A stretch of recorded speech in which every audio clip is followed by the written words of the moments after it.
J'ai beau avoir un potager de plus de 300 mètres carrés, eh bien j'ai quand même envie cette saison de continuer à l'agrandir tellement j'ai envie de planter, de semer. Alors je me décide à créer une nouvelle parcelle. J'ai un petit bout de terrain juste à côté que je me décide à exploiter. Ce sera une parcelle qui fera 1,20 m de largeur. C'est la largeur idéale pour facilement accéder au milieu de la parcelle sans marcher dessus. Et elle fera 4 mètres de longueur.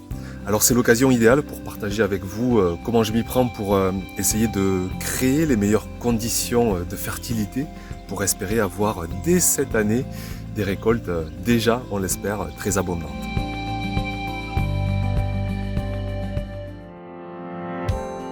Comme souvent dans la vie, il n'y a pas de réponse idéale, mais quand même, pour faire du potager, il y a une terre idéale, ce qu'on appelle la terre franche. Elle est constituée en grande partie de sable, mais aussi de limon, d'argile et de matière organique. Cette matière organique, c'est l'or noir, cet humus qu'on espère tous en surface de notre potager. Et encore mieux, cette liaison avec l'argile de notre sol, ça va former le complexe argilo-humique, l'argile et l'humus qui se lient, et c'est un véritable réservoir de fertilité, de richesse pour nos plants de légumes. Alors selon vos situations, vous pourrez être plus ou moins proche de cette terre franche. Si vous partez par exemple d'une prairie existante avec une végétation luxuriante, assez haute, on dit d'ailleurs qu'on repère la fertilité d'un sol à la hauteur de la végétation naturelle. Et au contraire, vous pouvez partir d'un contexte très peu favorable avec une terre de remblai, avec plein de cailloux, ou une terre très argileuse. Et dans ce cas-là, la végétation de départ sera très peu luxuriante. Et là, on verra qu'il faudra essayer de grandement améliorer cette terre de départ. Pour savoir d'ailleurs plus précisément à quel type de terre vous avez affaire, vous pouvez faire ce que l'on appelle le test du boudin. Vous creusez un peu de terre que vous prenez dans votre main et vous essayez d'en faire un boudin. S'il s'effrite un petit peu, s'il est de couleur sombre, noire, s'il sent bon, c'est que vous avez de grandes chances d'être dans une texture proche d'une terre franche, et dans ce cas-là, vous n'aurez pas grand-chose à faire. Vous pourrez presque planter directement vos légumes une fois que vous aurez désherbé à la binette, par exemple. Au contraire, si vous avez une couleur assez claire, que vous pouvez faire un cercle carrément avec votre terre, c'est que vous avez une terre très argileuse. Et dans l'autre extrémité, si vous avez une terre qui s'effrite de suite complètement entre vos mains, c'est que vous avez une terre extrêmement sableuse. Alors regardons la parcelle sur laquelle je compte m'installer. Vous voyez que la végétation est très loin d'être luxuriante, au contraire, elle est quasiment inexistante, et ça me surprend un peu parce que j'ai une terre de départ qui n'est pas du tout une terre de prairie, c'est une terre de remblai avec plein de cailloux, de caillasses comme on dit ici dans le sud, beaucoup trop d'argile aussi, ce qui fait que la texture de départ est très loin d'une texture idéale de terre franche. Alors mon premier travail va être d'essayer d'améliorer la fertilité physique de mon sol avant de passer aux autres fertilités chimiques et biologiques.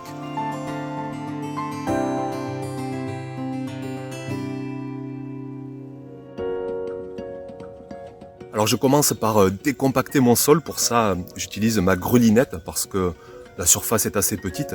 Mais bon, si vous avez une surface bien plus conséquente ou si vous êtes en conditions physiques moins bonnes, vous pouvez très bien utiliser un motoculteur. C'est ce que j'avais fait d'ailleurs pour mon grand potager. Hors de question de faire tout ça à la grelinette. Donc il y a des années, j'avais fait venir un ami qui adore lui passer le motoculteur. Je vous avoue que moi ce n'est pas du tout dans mes pratiques. Alors je l'ai fait venir, il s'est régalé de ameublir tout ça, de décaillouter. On a enlevé, je crois, plusieurs tonnes de cailloux. C'était vraiment indispensable. Alors à vous d'adapter vos pratiques. Ici, comme la surface est petite, je fais ça tout simplement, mécaniquement, manuellement, à la grelinette.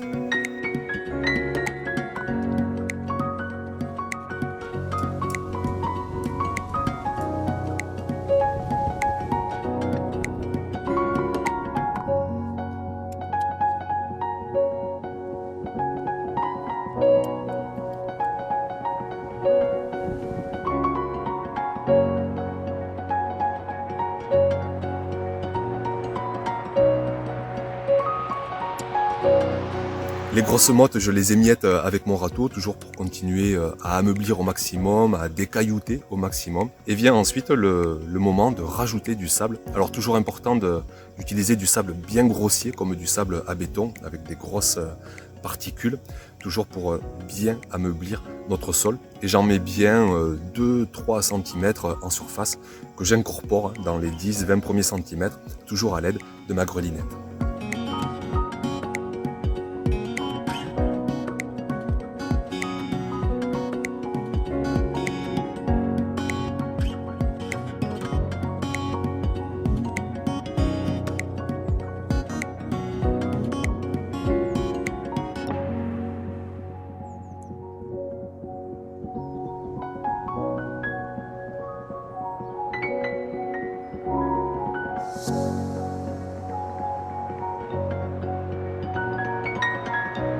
Si vous avez chez vous un sol trop sableux, bien évidemment hors de question d'ajouter du sable.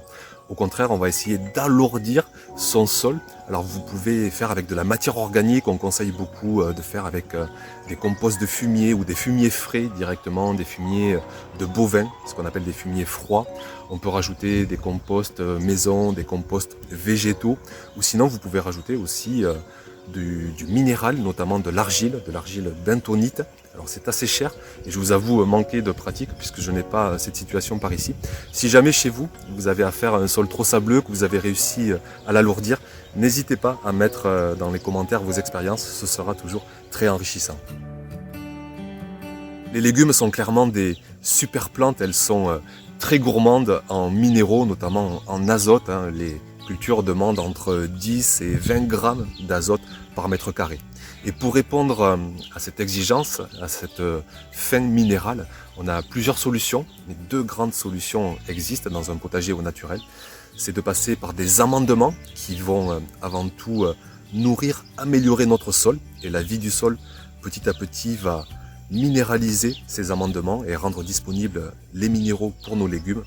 Ou alors d'utiliser des engrais organiques qui, eux aussi, vont nourrir le sol, mais de façon beaucoup plus concentrée, de façon beaucoup plus riche. Alors voyons ensemble ces deux façons d'améliorer au mieux la fertilité chimique de notre sol potager. Ici, après le sable, je me décide à améliorer mon sol avec du compost végétal. Ce compost végétal, je l'ai gratuitement, je l'ai à proximité, alors c'est pour ça avant tout que je l'utilise. Il va améliorer déjà ma fertilité physique parce qu'il va continuer d'alléger mon sol et il va améliorer un petit peu ma fertilité chimique. Alors pourquoi un petit peu? Parce que du compost végétal, c'est au mieux 0,5 à 1% d'azote, mais attention, je dis même très fortement attention parce que c'est de l'azote organique et nos légumes ne se nourrissent pas d'azote organique mais d'azote minéral. Et dans le cas du compost végétal, c'est un azote qui est très difficile à minéraliser, qui met du temps à se minéraliser. Et selon les études, seulement 10 à 20% de l'azote est disponible la première année.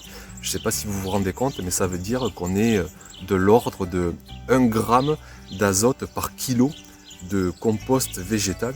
Ce qui voudrait dire donc que pour répondre à 20 grammes d'azote pour nos cultures, il faudrait apporter 20 kg par mètre carré, ce qui est énorme. Donc vraiment pour vous dire, pour vous donner une notion qu'un compost végétal va répondre à une fertilité physique, mais va répondre en fait que très peu à une fertilité chimique, ou alors en mettre des quantités vraiment très considérables. Néanmoins, il faut penser aux deux autres éléments essentiels que sont le phosphore et le potassium. Et eux, au contraire de l'azote, sont assez vite disponibles, même venant d'un compost végétal. C'est pour ça qu'on va quand même aussi, quoi qu'il en soit, jouer sur la fertilité chimique, mais plus sur ces deux autres éléments, phosphore et potassium. C'est pour ça aussi que je dis souvent que dans un potager au naturel, la problématique vient avant tout de l'azote, parce que le phosphore, le potassium sont assez facilement disponibles avec toutes les matières organiques qu'on amène. Et c'est moins évident, c'est moins facilement le cas avec de l'azote. Si vous n'avez pas de compost végétal, vous pouvez très bien aussi utiliser du compost de fumier. On en trouve assez facilement dans des centres équestres. Moi je sais que je vais souvent en chercher dans un centre voisin, ou sinon bien sûr vous en avez en jardinerie.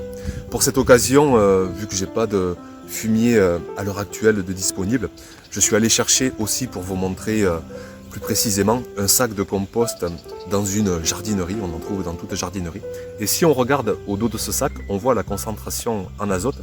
Sur celui-ci par exemple, la concentration est de 0,5 g d'azote, mais pareil, c'est de l'azote organique. Alors il faut faire attention, ça ne veut pas dire que cet azote sera disponible pour nos plants de légumes, vous l'avez compris, il faut de l'azote minéral.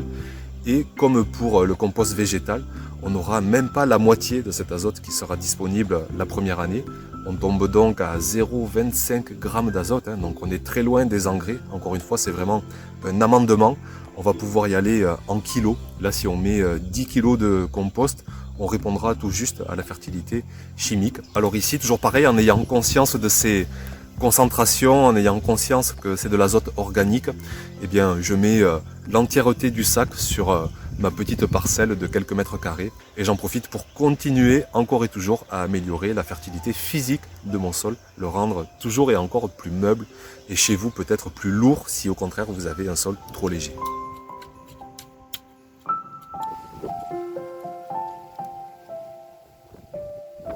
Avec les engrais, les concentrations en minéraux sont bien plus importantes. Prenons l'exemple de notre urine, par exemple. On est à 10 grammes, jusqu'à 10 grammes d'azote par litre. Souvenez-vous, on est à 0,5 dans le cas du compost de fumier. Le sang desséché, par exemple, on est à 14% d'azote. Là aussi, s'il fallait comparer au 0,5, c'est 28 fois plus. Et là, attention même à ne pas être en surdose, au risque de déséquilibrer son sol, parce que même si c'est de l'organique, au bout d'un moment, ça se minéralise, ça devient du minéral, et on risquerait de polluer inutilement les nappes phréatiques. Alors, important avec les engrais de bien respecter les doses.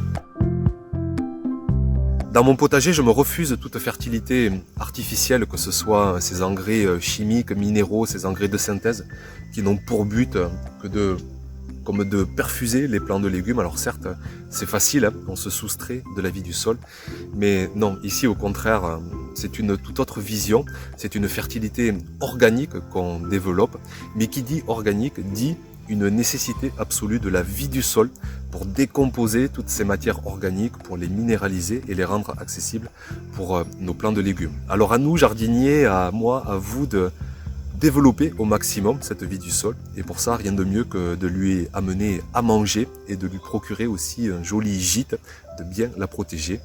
Et l'idéal dans ce cas-là, ça va être de pailler son sol, pailler avec de la paille, ce que je vais faire ici sur cette parcelle, mais sinon pailler avec une diversité folle de tout ce qu'on pourra trouver dans l'environnement de son potager, de la tonte, du foin, des débris végétaux, tous les débris de plants de légumes, tous les compost de fumier, les composts maison, on recyclera. Notre potager va être une vraie usine à recycler. Et tous ces déchets vont nourrir cette vie du sol, vont la développer. Et c'est elle qui va améliorer la fertilité chimique en mangeant le paillage et en le transformant en minéraux. Et c'est elle qui va développer la fertilité physique en ameublissant le sol, notamment les vers de terre avec leurs galeries qui vont décompacter tout ça. Donc vous l'aurez compris, tout est lié, tout est imbriqué, mais laissons place à la fertilité biologique.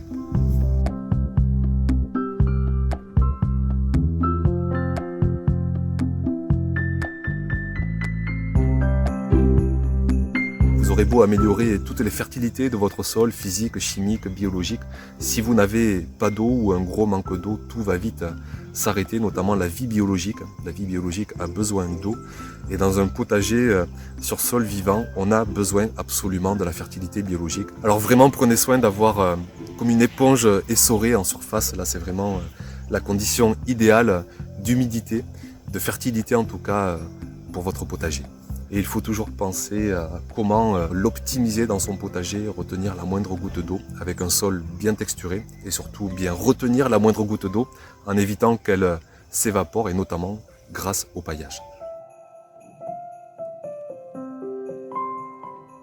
Voilà pour mon simple ressenti de démarrer au mieux une nouvelle parcelle de potager. Bien sûr, c'est tout sauf une vérité et ce sera toujours avec grand plaisir de discuter avec vous de vos pratiques, vos expériences, vos connaissances sur ce sujet. N'hésitez pas vraiment sous la vidéo à partager vos faits et gestes. Ce sera toujours un plaisir d'en discuter. Je vous remercie comme à l'habitude pour votre grande fidélité à la chaîne et puis je vous dis à très vite, à très bientôt pour une prochaine vidéo. Ciao ciao!